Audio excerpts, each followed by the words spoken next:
Hi everybody, this is Carl from Abundant Living Ecuador. We are a real estate and development company based in the Loja province in the Vilcabamba area of Ecuador. And today, welcome to our show, Expat Profiles. We are interviewing today Griff Green. Griff, thanks for being on the show. Oh, of course, man. Thank you guys for tuning in. Please give us a like, comment in the comment section, whatever you want to do. We love to have your questions. We love to have your comments. We love to be able to answer your questions on our podcast. All right, so today we're interviewing Griff. Griff has been coming here for quite a few years, and he's just an awesome guy, one of my favorite person in the world, and it's an honor to interview you today. Thanks, Carl. Yeah, always a pleasure. Yeah, I've been around for about a decade, coming back and forth from Vilca. It's one of the places that I just keep coming back to. It's just too sweet. Nice. When did you come here for the first time? 2011. And at the end of 2011, there were some really cool community vibes here. You know, there's like all these parties at Monte Sueños and just fun get-togethers with a lot of like-minded people. In fact, the first time I ever learned about community currencies was because some people were trying to start one up here, and so I went to a meeting and all that stuff, and that helped set me down the path of cryptocurrencies and everything, which is like my entire life. Wow.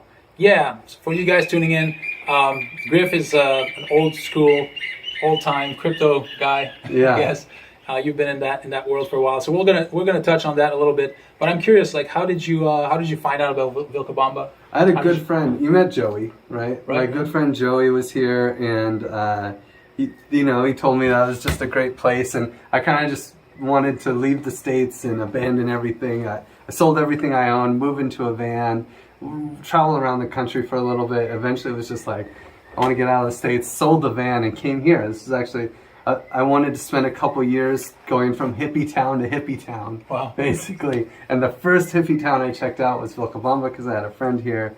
And then I went to a bunch of others after that. But Vilcabamba set a high bar and no other town has beat it. Really? Wow. Yeah. Okay, that's awesome. Cool. So that was about 10, 11 years ago? Yeah. Wow. Yeah. And I've probably come back, I don't know, 7, 8, 9 times. I just keep coming back. There have been, various times. I think I maybe had like a span of 3 years where I didn't come back.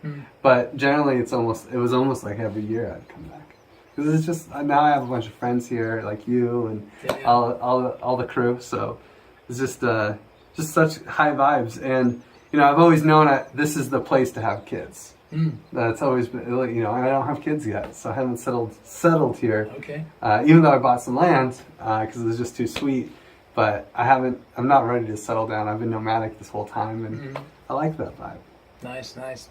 Okay, well, you mentioned you bought some land here. You want to tell us a little more about it? What type of land, or what are you doing over there? I mean, it's a magical spot. You showed it to me. Thank you very much. And yeah, it's just a magical spot out in like the middle of nowhere, maybe 45 minutes out of town. And, it's really cool. I was very happy to have a very secluded place. And it's like there's this little bridge that you could only cross with a motorcycle, and then there's a path that you could walk to. It's probably like from the road, maybe a 15-minute walk.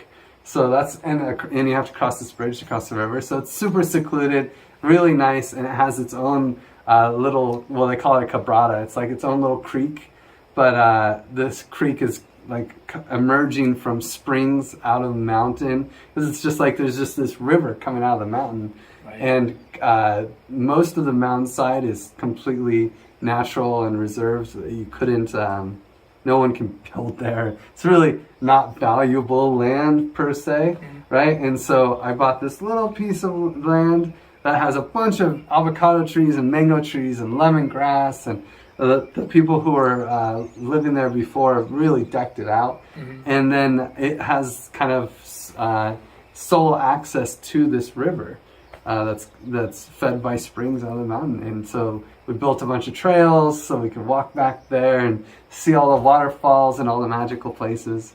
Right. Yeah, it's raw right now. Like we have like the old house that the people who had it before were living in, but it's not really nice. We're using that as more like a like a shop, like a place to store stuff and Okay. and for building materials. And right now we're still in tents. We've only had it for a year, and I haven't really been here to make moves. But we have some rain shelters, and we're still in tents. But we're developing it to like be a really nice place eventually. Cool. I mean, right now it's really nice just in its rawness. You know, it's like these we spent most of our effort building trails Okay. to get to all the magical spots back there. Cool. Yeah. I can't wait to go out there. Yeah, man. Are you planning on building a house there eventually? Probably. You know, I haven't really decided. You know, we're still trying to figure out how the land works with the seasons. We haven't had it for a full year, so seeing what happens. Like right now, it's the rainy season. What happens in the floods? Right. You know, which area gets flooded, and what's the best spot to actually put a house? I don't know if I'll build a full-on house like this. Right. You know, it's really nice to have kind of some outdoor space. Mm-hmm.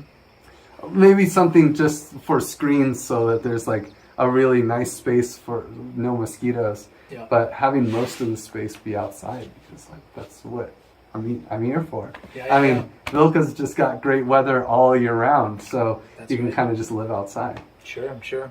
So I'm assuming you're renting now. You rent whenever you come here. Yeah, well, actually, right now. This is my friend's house, so you know I'm not paying rent per se to be in this house. But usually, yeah, it's like Airbnb. You know, I'm going everywhere, so I basically my rent is Airbnb. You know, or here I'd go to Monte Sueños or Madre Tierra and rent a room because well I know the sweet spots. You know, so I wouldn't use Airbnb in Vilca. Sure. But yeah, basically. Cool. So you mentioned, you're involved in the cryptocurrency community and stuff. Is there a crypto community here in Vilcabamba? Oh my God, it's amazing. Yeah. Yeah, there's an incredible community. You know, all the expats and a lot of conspiracy theorists and people who want to leave the normal world behind and are open to the crazy world of crypto. You know, they're very open-minded for that kind of stuff, especially since it's like no governments and that kind of thing. And it's amazing how many places you can actually spend Bitcoin in this tiny town. The juice bar, oh man, where was I just today? I was like, this place accepts crypto? This is amazing. There's a few health food stores like natural yes, vegetable stores. I think it was Marinos. Yeah. Marinos, yeah. I didn't even think about it, honestly. I should have tried them out. Because I just bought $10 worth of stuff. Okay. And I was like, I saw the sign and my mind was blown, and then I forgot when I actually checked out. It's quite amazing. I mean, Vilcabamba is 7,000 people. It's a small town in the middle of the mountains of Southern Ecuador. And there's quite a few stores that actually will accept Bitcoin as a form of payment, which is very unique. And it's funny because in some ways it's easier to do that kind of peer-to-peer exchange in Ecuador and in Vilca especially because it's hard, the legislation around crypto is kind of ambiguous. And at one point it was very adversarial, Bitcoin was illegal here. And so there's no Coinbase, there's no Kraken, there's none of this. But that actually lets there be a healthy black market for buying and selling crypto with cash, because that's the only way. So, you talk to a couple people, hey, I want to buy crypto or I want to sell crypto. And you get connected and it's, it's actually a really healthy thing for the community to not have Ecuadorian bank accounts be able to be connected to Coinbase. You know? So I'm sure they're getting more friendly, and I think that eventually that will happen. And I think there is an Ecuadorian exchange now. Oh, is there? I don't know. I actually didn't know. I've seen it. I've heard about it. Haven't used it myself. I don't have an Ecuadorian bank account, so I don't need to do it. But I've heard that you can do it. I think that they don't let you. It's like PayPal or one of those things where you can buy crypto and then sell crypto, but you never actually get to pull Bitcoin out. Oh, okay. You can never withdraw. Okay. But I think that's the step in a direction towards making it more accessible for normal people here. But the thing is, it's very accessible to normal people because you can just ask around and turn a bunch of cash into crypto. Or when I bought the land that you showed me, it took me about 3 days to get the 70K that I needed. In cash. Yeah. And then just bought the land with cash. I mean, effectively, I bought the land with crypto. And that's just amazing. Yeah. And a little anecdote: I went to pay for the land, and I had this whole bag of cash, Plastic bag. and I went to try to deposit it in the owner's bank account, and the bank was like, "Can you justify where this money comes from?" Right? And I'm like, "Yeah, it's a friend, it's a client. He's buying his property. He gave me the cash." You know, they're like, "Well, where's the cash come from?" And I'm like, "It came from cryptocurrency." I just told them. And they're like, they were asking the bank manager, and eventually they accepted the money. Right? Oh, Like, nice. they're not going to refuse your money. They were like really confused, like, "Oh, cryptocurrency? Yeah, we've heard about that." Anyways, it was kind of funny. Yeah. And like, anyways, long story. There was a bunch of $100 bills, and they actually had us write down the serial number of every $100 bills. Really? On the piece of paper in case they were fake. They could like track them back and stuff. Yeah, because there's a lot of counterfeit dollars. Is right? there? I mean, to be honest, I imagine. haven't really seen much here. I know they No? always check to see if it's fake. Yeah, But, they seem to take it really seriously, Yeah. way more seriously than in the States or anywhere. Interesting. They do take it seriously. I haven't seen that many fake bills personally. Yeah. Like, I don't know if you have. No, I yeah. haven't seen any. But I don't hang out here all the time. Right. Cool. So you mentioned you're in crypto. Like, well, tell us a little more about you. Like, how I know you studied a little bit in the like. Yeah, no, I mean, I've been in crypto since 2013, which is a pretty long time. And I actually have the first master's degree. I have the first degree ever given in digital currencies. Wow. Yeah. Wow. So You're a I got legend. a master's degree in digital. You know what's funny is like my first project was the DAO. And it's kind of an infamous project in Ethereum history.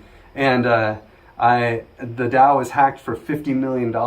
It raised $150 million, which at the time was 14% of all Ether in existence. Right, so 14% of the Ethereum network was in my project. Wow.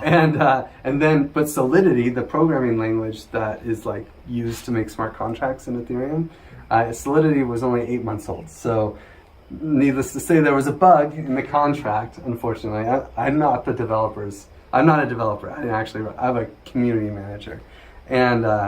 But there was a bug in the contract, and a hacker was able to steal $50 million. Wow. But then we were able to effectively hack the hacker and take the money back and actually using the Ethereum network, like fork the Ethereum network and steal the money from the hacker, and then give everyone their money back. Wow. So it worked out. And a week after that hack, I went and got my degree. Okay. I got my diploma. Oh, that's fine. So I don't think, the diploma, I don't know, it's kind of cool to say, but honestly that cool. project was really what made me a person of note in crypto. Right. And so since then I've started a couple of projects, many projects, unfortunately. But the main one being GivEth, which is a charity platform where you can donate crypto, and 100% of the donation goes to projects. And we actually subsidize the donations by giving people Give tokens. Up to 75% of your donation is given back to you in Give tokens. Okay. And then those tokens can be used to run the platform and like govern the platform. Oh, and the 75% is actually put into a stream. So, programmable money is so cool. Instead of it just being paid to you every month or something like that, it's paid to you every second. And so this 75% that you get back goes into a stream for 5 years. So what's cool though is if you donate $100, you get $75 of Give tokens at that price at that moment, streamed to you over the next 5 years. And if Give tokens price goes up, you can actually get paid more than you donated, right? That's incredible. Yeah, it's crazy. Wow. Right? It's crazy. Really cool. And so, in my opinion, it's the best donation platform in the world. Right. I would say objectively. I mean, you really can't do better than that. We're basically replacing the 501c3 tax-deductible donation system with token economy. And so instead of, it's donations on GivEth, they're not tax-deductible or anything. Okay. But that's the coolest part because, like, the charities, they don't have to be legal entities. They can be mutual aid groups or just people who can prove they're doing good work with their donations.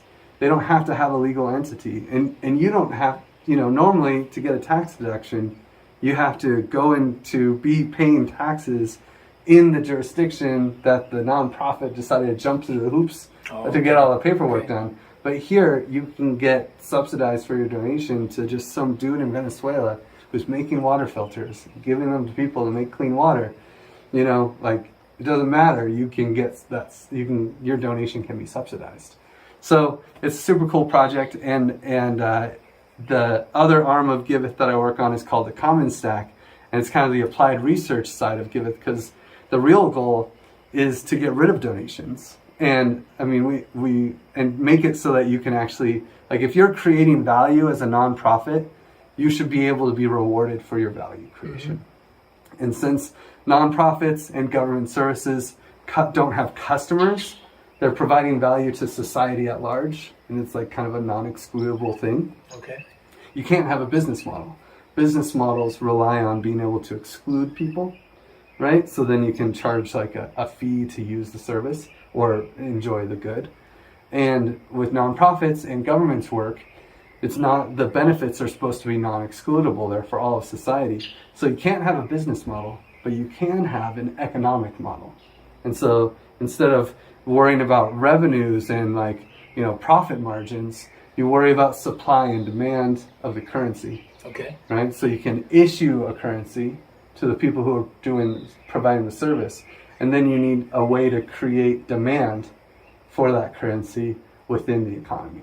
And using this kind of model, we can actually create regenerative systems around that are financially regenerative for communities that are providing value, right, to society at large. So that's kind of the idea. Very cool. I didn't understand everything. Sorry, I know.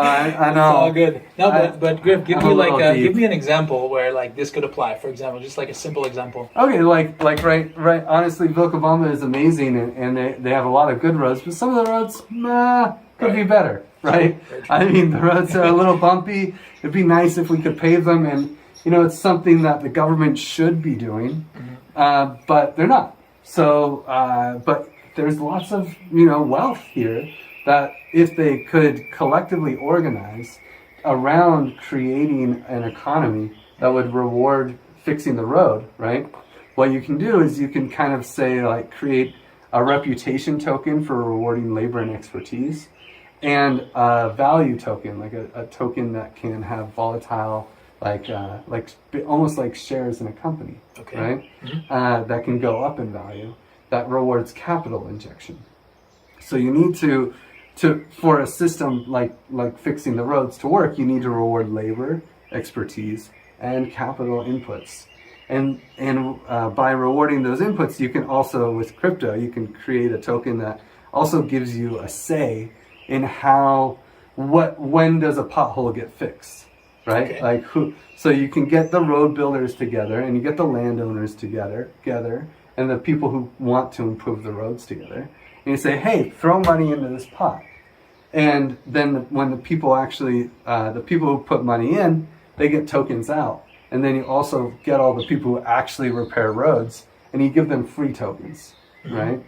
And now the road builders can put up a proposal, hey, I'll pave this road, right, from here to here. Mm-hmm. And the landowners that want that road paved, right, they can be like, oh yeah, I'll vote for that, right? But maybe other landowners, they don't care, right? Okay. So then there's another proposal that's like, I'll fix this pothole. And there's another proposal that's like, hey, I'll add mirrors around these corners.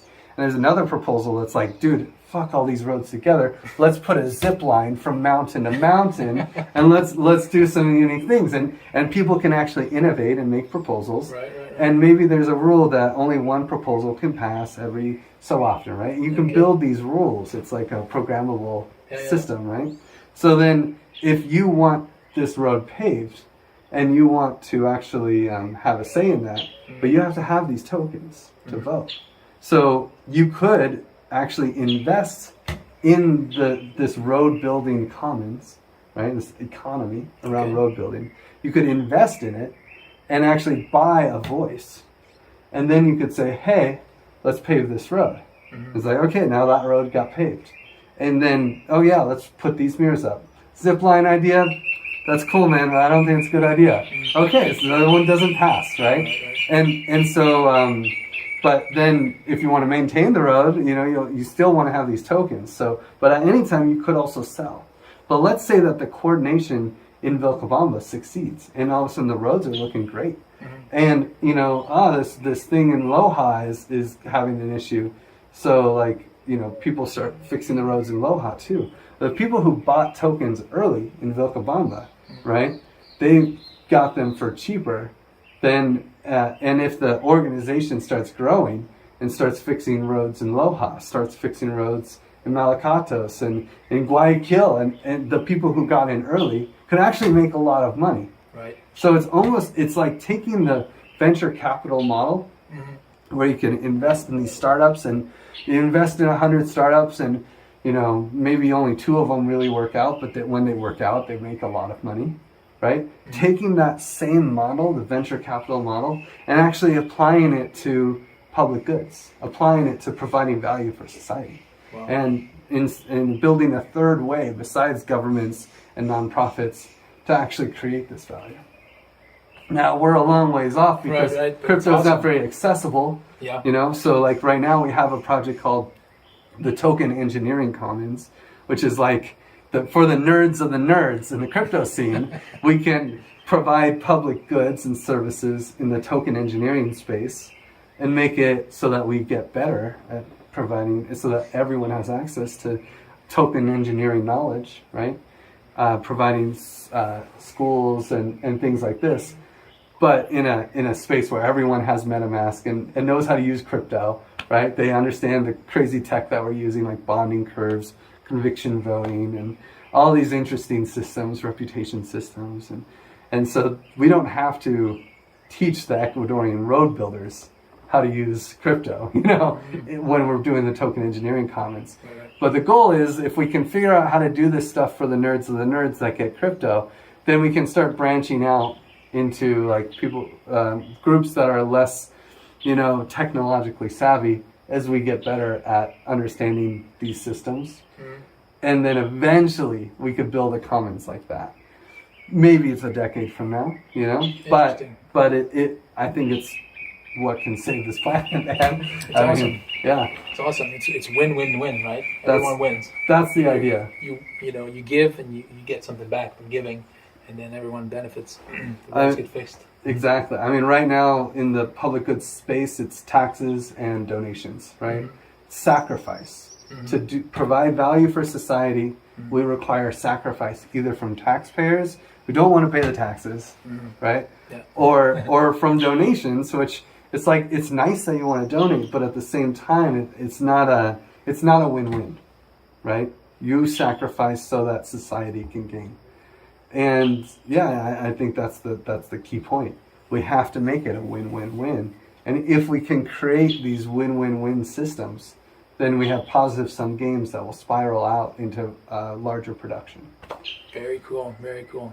So those are 2 separate projects. GivEth is separate from the... It's all one project to me. Yeah. But instead of like Facebook or Google or Amazon that scales vertically, Walmart, right, trying to own every supply chain, we scale horizontally. So GivEth started in 2016 and spun out BrightID, DAppNode, CommonStack, Token Engineering Commons, and General Magic, and all these other projects, right? Okay. And they all become their own project, but they're all kind of like working on the same goals in different like specializations. Instead of being departments of GivEth, they're their own entities with their own, business models and their own systems, their own tokens. Right. Cool.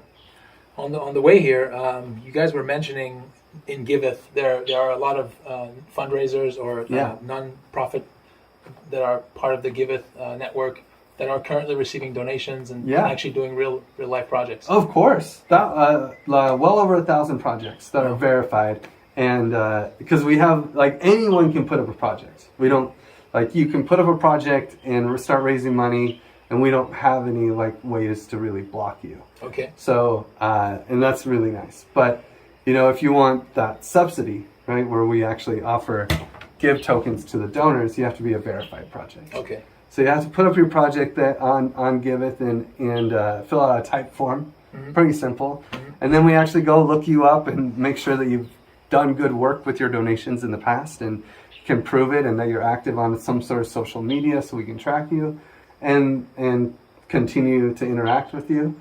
And then we say, okay, yeah, this is a verified project. and we will subsidize the donations to that project. And the subsidy is really because we want to give it's really a governance token that allows donors to have a say and own the donation platform that they're using. So it turns out that, of course, you're getting money in return, but the real base layer intention is, hey, if you're donating to this platform, you should have a say in how the platform evolves. And so if you donate, you get tokens. Yeah. So you can have that say. Wow. Cool. But we do have to limit it to verified projects for obvious reasons. You don't course. want people just like donating to themselves and not really doing anything with the money and just taking give tokens. Right. So that's awesome. I mean, yeah. that's very unique. That's very cool. Yeah, it's when I got in crypto into 2013, this was like, we're going to use crypto to change the world. We're going to use crypto to solve the problems that governments are solving, but in better ways, and effectively overthrow governments, right? But it's not about overthrowing governments. It's about just coordinating better, and and not in these monolithic structures, but like the real vision of GivEth and the Common Stack and these groups is, or at least my vision, is to replace government services and the value that governments are providing with competing microeconomies.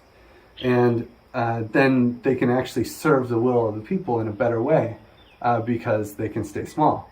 Instead of having one monolithic government with a monopoly over every public goods vertical, you can have bottom-up microeconomies that maybe they expand to be more than microeconomy if they're really kicking ass, right? But there's always competition and flexibility and innovation. Right, and so this is kind of the dream, and I feel like that was a large part of the early crypto days. This is the vision and the dream of crypto. Now, of course, people make a lot of money with crypto, and so it gets drowned out by the number go up. Let's all make lots of money, Right.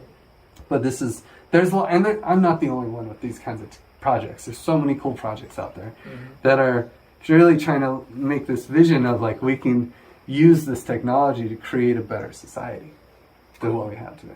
Cool. Wow. Yeah. That's awesome, man. That's awesome. I'm glad. I didn't know actually that there were some real foundations and nonprofits currently receiving donations on GivEth. Oh yeah, lots. Oh, that's great. I think it's like 1,200 verified projects, and then like thousands of other projects that are just like using it for small donations. Okay. Wow. Very cool. Awesome. Well, I'm gonna bring it back to Vilcabamba. Yeah, I guess that's the point, right? No, but that's great. Yeah, that's great. Yeah, there's a little crypto community here also. Amazing. There's people, get-togethers, presentations, talks, things like this. Yeah, there's a mix too, because there's like lots of people who are deep into crypto, and then there's these Ponzi schemes in Ecuador. Yeah. And so like there's like the whole gambit, and of like there's meetups that are just like, get into this Ponzi scheme where put Bitcoin in and you'll make more Bitcoin, right? And it's like, how? Don't worry about it. Put it in. Try it. Right. And then of course it erupts and people lose money. But then there's also like people who are actually a little deeper in the game. And there used to be crypto. We used to have crypto meetups on Wednesday, like every other week. Crypto curry night. Yeah, crypto curry night. Yeah, at Carl Azul. Right. Yeah, it was really fun. And I think right now it's the rainy season. People haven't really been getting out as much. I haven't gone to any of the meetups yet since I've been back. But yeah, it's a really cool crew and lots of people with a lot of expertise here that have like large tokens. That I think the crew that started a token that has like a $3 million market cap bought up Madre Tierra, right? Is it the Seeds? People from the Seeds project? No, it's a different project. Okay. But yeah, there's a lot of Seeds. There's a lot of people from the Seeds project, the Hydra DAO, and Regen Network, and all those kind of environmental groups. I think it was called. Oh, man, I can't remember the name of the token. I haven't met them yet. Okay. I really want to meet them. They seem super cool. Yeah. But I think this is just the beginning. I feel like this is a hot spot for cryptocurrency people because it's fiber internet. Yeah. Amazing fiber internet. That's true. It's great Wi-Fi.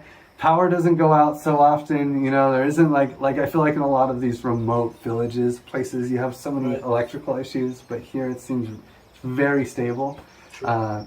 And good vibes. I mean, where else can you go to the juice bar and buy like a green juice with crypto? You know, like, Yeah, true. it's very rare. This is a special place.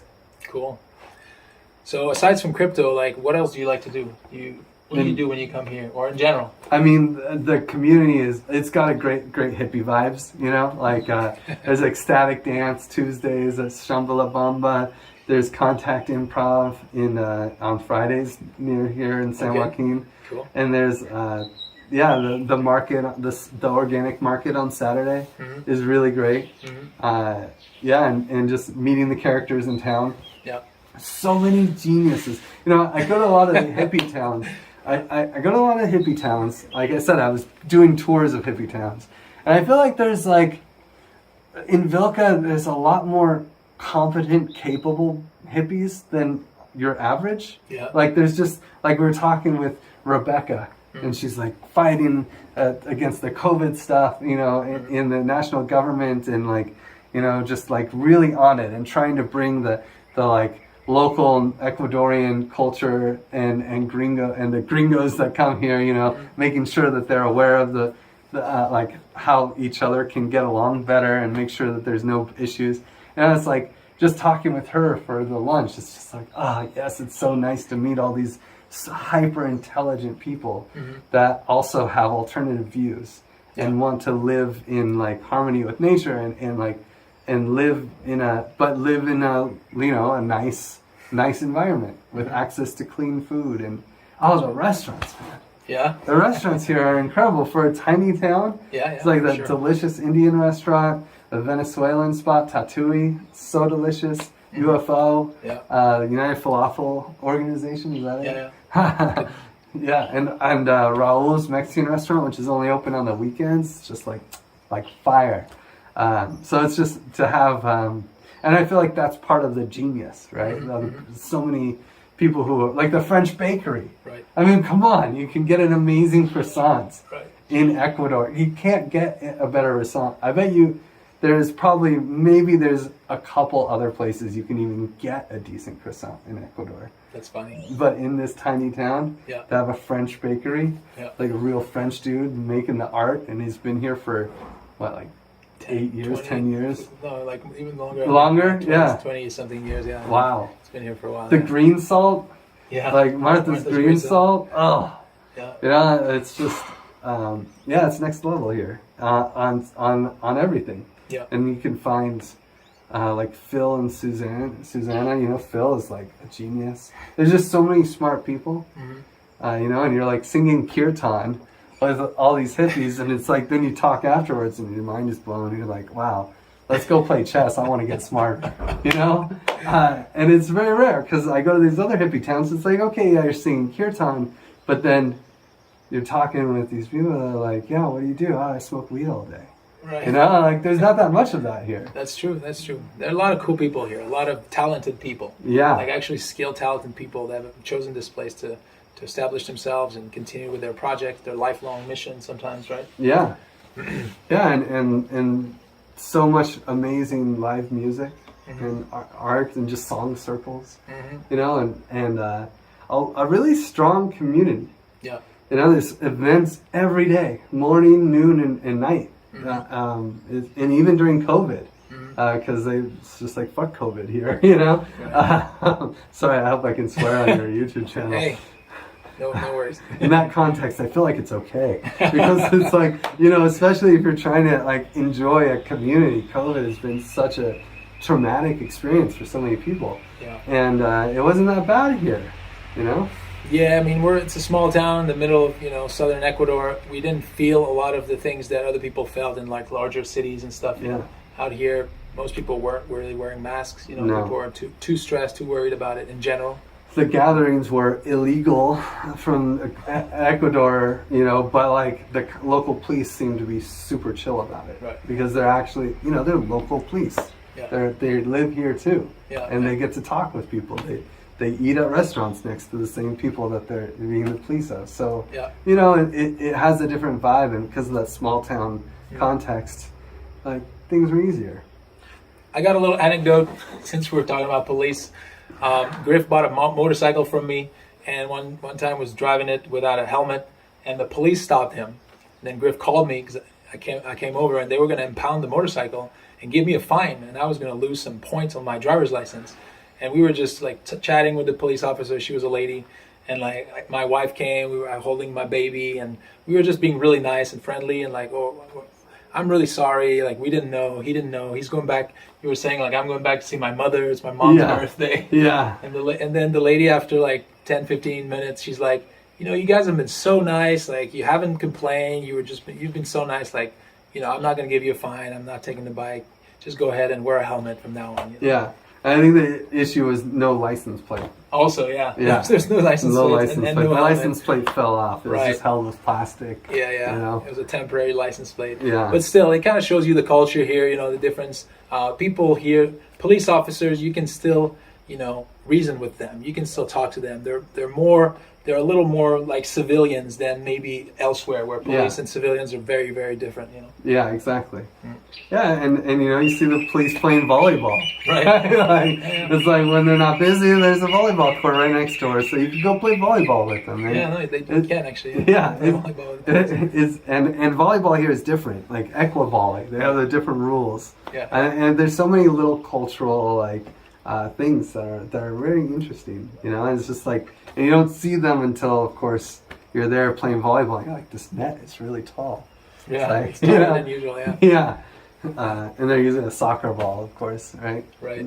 Because you can't get volleyballs here. Talking about the culture, is there anything that, like, you know, that you can share? Like, what do you think about the culture in general? I mean, you know, I had 12 years of Catholic school, and so I'm a little over the Catholic Christian culture, which is really strong here. Yeah. But at the same time, they're super chill about it, you know. And it's like there's like the church in front of the square is like where people hang out. Yeah. And I feel like what's nice, the culture. There's so many nice things about the Ecuadorian people are so nice, and they're just so kind and kind-hearted. And compared to other Latin American places, the Spanish is easier to understand. It's not like in Colombia where everything's riquísimo, you know? It's like they add all this extra flavor. Here it's just more simple and slower. And I feel like a lot of the locals also speak Quechua and other languages too. So it's not like Spanish is always their primary language either.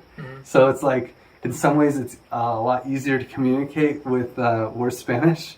You know, which is very helpful. Cool. But and I feel like there's a decent amount of integration. You know, I feel like there's a large, especially in Vilcabamba, a lot of acceptance of like the alternative views. Yeah. You know, and people can kind of connect on it. Like everyone comes to the market and enjoys the food, and we get the music. I love the flute. Yeah. The Ecuadorian flute music is really cool. That's true. Yeah, the guy was playing in front of Tatui. Yeah. I mean, that was more of a recorder. Yeah, but that was nice, That was incredible. You know, and this is the artists, right? Yeah. That just come out of the woodwork. And it's also cool because I feel like there's a lot of indigenous community here, you know, that come in and sell. You bought a bracelet from someone today. You know, she was totally like more from the indigenous culture. Yeah, for sure. Full on indigenous, And there's a lot of, especially with the indigenous culture, you know, it's like I feel like the baseline Ecuadorian culture is very Christian and more like accepting of the government's like overstepping around a lot of things. But the indigenous people are like rage against the machine, you know, it's like, and so you see a lot of the indigenous coming out with the hippies being like, end this COVID crap. Right? Right. And so they unite around similar issues, which is cool, super cool. Yeah. I don't know if you knew that, but the government here, you know, they try to raise the price of gasoline and diesel, and the indigenous just block the roads. But you know, anytime the indigenous are not happy with something, they like block the roads, and then the government has to either go back or because they can't, you know, blocking the roads in Ecuador, you basically, you know, the economy is shut down. Like everything has to go through the roads, and there's like 2 roads to go everywhere. Like you can't, there's not a lot of side roads that you can take. Like if you block the main road, it's over. So they can actually get their way. Like when the indigenous people stand up, the government usually backs down. Yeah, I feel like there's also just a large mass of indigenous people, and they often have a candidate for president. I don't know if an indigenous president has ever won, But I don't know. I don't follow politics here that well. But to even have, could you imagine a Native American like running for president, right? Like in the States, like that. It's never even happened, right? So it's but here that's like standard, and I feel like that's the cool. There's like so much diversity in the culture here, and the indigenous groups are pretty like united and organized. Yeah, which is super cool. And also, there's so many cool people that are like they call them campesinos. You know, the people that have been farming these lands for decades and decades. Like at the land that I have that you sold me, there's a guy who has been living out there for 80 years since and knows all the things, and we're gonna bring him and he's gonna tell us the fruit trees and how to take care of them, how to prune them, and it's like you can get direct access to that wisdom because he's down the street. You know, and it's just a different world. It's a total you wouldn't think about these little things that you have access to that are so foreign to someone from the States like myself. But to have someone who's been farming this land for, now I'm like, oh, I have mango trees. Whoa, that's so cool. What do I do now? It's like, oh, let me talk to my neighbor. And he'll tell me exactly what to do. It's just so cool. And everyone's so friendly. Yeah. That's awesome. No, it's true. The old school campesinos, like the countryside folks, the farmers, they really know their stuff. Like, they've lived for generations. I mean, decades of growing food. Like that was the main economy. That was the only economy here before tourism came in. Basically, it was agriculture. So these guys, they really know what they're doing, and that's very valuable information, very valuable knowledge. Yeah, and it's just amazing, and they want to come out and hang out and talk to you, and you have to know some Spanish. That's right. To get that kind of wisdom. And luckily my fiance is like basically fluent in Spanish. She's Canadian, but like has mi español es horrible, no puedo, yo tengo un acento de americano. Es muy malo. I can get by, but to talk to someone about how to like prune the mango trees, you need that translator, or you need to learn Spanish. And I feel like that's one of the things that's a little sad about Vilcabamba. I feel like a lot of people don't want to learn the local language. And they come in, they're retired, and it's cool. But it would be nice for a little bit more fusion, and if you come to this country and you settle down, that you take some Spanish classes. Take some Spanish classes, please. I agree with you. I see a lot of people all the time. I think one of the things is, retired people, older people sometimes, they're really having a hard time. It's not that they don't want to learn. I think it's like maybe they think they just can't, or they're too old or something like that. Totally. But listen, you can't make excuses. It's important to learn Spanish. How was it for you to learn Spanish? Did you? I still haven't settled here, and I want to take more Spanish classes. When back in 2011, I would just try to speak Spanish with people, and I didn't really have the money to go take classes or anything. I would just I actually was a tarot card reader. Okay. And I would read tarot cards for people, and they would help me get to the words because they wanted to know what the cards would say, right? Okay. So I actually got pretty good at speaking it, better than understanding it, just because of this practicing, Interesting. But I have heard that the best way to learn is to date a local, and then the love will bring it through. That's the best way to learn. But I do think you gotta give it a shot. And if you come in and you're 75 and you just want to retire, it's cool. You can find someone who speaks Spanish for you and be your translator. It works out. Yeah. It's not like the end of the world. But if you're active in the community and you want to you're not just coming here to be retired, but you're going to work and you're going to live, it's like you might benefit. Like you will benefit from, how could we have talked ourselves out of the working with the police officer, right? Without having some Spanish and trying, if I couldn't say, I'm going to go visit my mom, that would have gone a different direction and I wouldn't have this motorcycle anymore, right? Yeah, that's funny. Yeah, no, you're right. I have to say though that the younger generation of Ecuadorians are learning English as well. Yeah. You know, so that might be a trend that's coming. I mean, they know that it's good for business. They know they can get more opportunities. So, I mean, I'm surprised at how many Ecuadorians now can speak English to me. Yeah, actually. almost every restaurant. I'm pretty sure, unless there's probably some like very Ecuadorian only restaurants, right? That like they don't know Spanish, and the almuerzo those $2, and it's like it's fine, whatever. But any restaurant, pretty much you can just speak English and order the food that you want. And there's so many people that will support you if you're still learning Spanish, right? Exactly. I just want to encourage it. If you're actually going to move it, it just would help. I feel like sometimes there is a barrier between like the like wealthier expat culture and the local Ecuadorian culture, and if the biggest barrier is the language, and if we can at least have more people like speaking the language, then we can share these cultural ideas and merge a little bit better. But honestly, it's not that bad, and it's only getting better. I agree. Yeah. Very good. Yeah. And there's so many fun events, and you know, they're all open to everybody. So it's like, and I feel like that intermixing is the best, right? When you can get the local Ecuadorians to come to ecstatic dance, you know, and we can go start playing equivolley.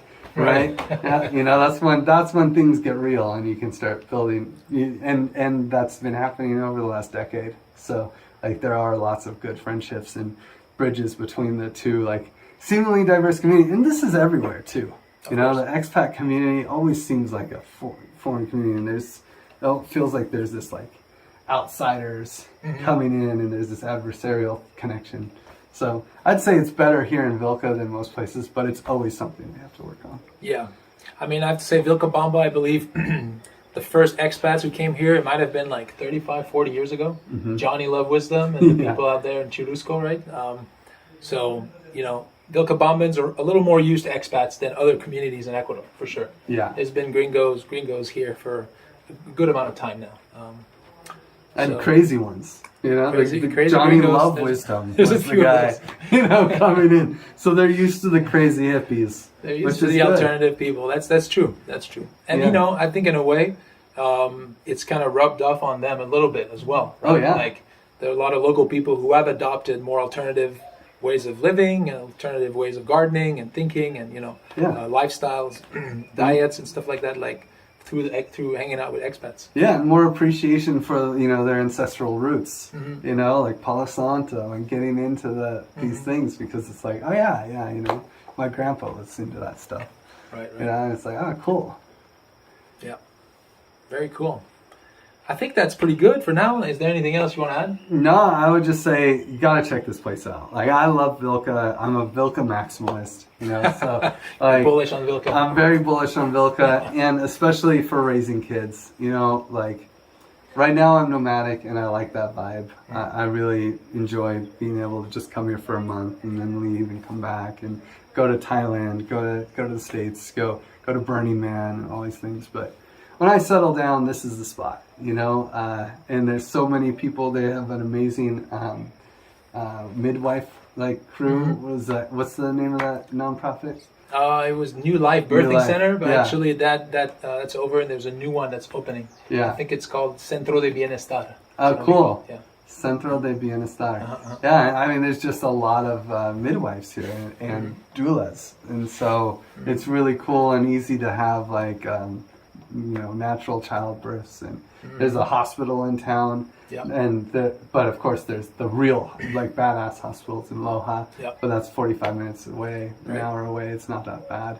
So it's just a great place. And then when you actually, like, my plan is to have the kid here, and then that kind of gives you residency just right away. I mean, you can also get it by buying land, so I can like go through those paperworks, but it's nice because you just have a kid, and then all of a sudden you have special rights in the country. And the way that works is if your child is born in the Ecuadorian territory, they automatically get Ecuadorian citizenship, and then the parents, by default, they get Ecuadorian residency. So you can live here because your child is Ecuadorian. And actually, I think that applies to multiple generations as well. So like, my parents could also get residency through having their grandson Oh, an Ecuadorian cool. citizen. Yeah. Really? Yeah. Oh, I didn't know that. Actually, don't quote me on that. Maybe check it out first, but I've heard that. Yeah. That's super cool. Yeah. That's super cool. Yeah, I mean, and they're just so cool that it's so easy to get residency here. Mm-hmm. You know, I think it's just 40K worth of land. Yeah. Right? Your land has to be worth now is 42,500. Oh no. Right. You know? It goes with the minimum wage. It's yeah. Yeah, and honestly, you can get some pretty amazing land for that. You know, Yeah. I bought these 2 pieces of land with waterfalls and all this magical stuff, and it was 70K total. Yeah. That was a cool spot. Yeah, it was an amazing spot. That was a good deal. Yeah. I know, it was a really sweet deal. It's good to have friends with real estate agents. You know, it helps a lot. Helps a lot. But yeah, and I think that there's lots of sweet spots like that out here too. I don't think it's like that unique that you can't find another sweet spot like it. Yeah, and then like look at this place. Like this is a sick spot, in San Joaquin, 2 houses, a pool, a jacuzzi, a trampoline, an incredible garden, and when it's all said and done, rent here it has it's effectively 3 different units for a living, and rent here is $1,500 a month. And this is extremely expensive. Yes. You know, but that includes the gardeners, that includes the rent, the HOA fees of San Joaquin, Right, exactly. and all of these other things. This is a really luxurious place, and rent is like a small apartment. You know, in the States, it's Yeah. this is like living at large with $1,500 a month. That's very true, man. Yeah. Cool. Yeah. So I just can't recommend Vilca enough. That's all. That's end of story. You know? That's the tweet. Well, thanks so much for the interview, Griff. I really appreciate it. Thank you guys for tuning in. If you feel like it, give us a like, give us a thumbs up, subscribe, click the notification bell if you feel like it. Give us a comment. Let us know what you think of the interview. If you have any questions for I or for Griff, please feel free to share. We'll put the link of your website, your contact and stuff in the description down below. You can Google Griff Green and you'll find all sorts of cool stuff. Or just GivEth.io. Giveth and taketh, you know? GivEth.io. Very easy. Awesome. Yeah. All right. Thanks, man. Thanks, guys. We'll see you next time. Bye.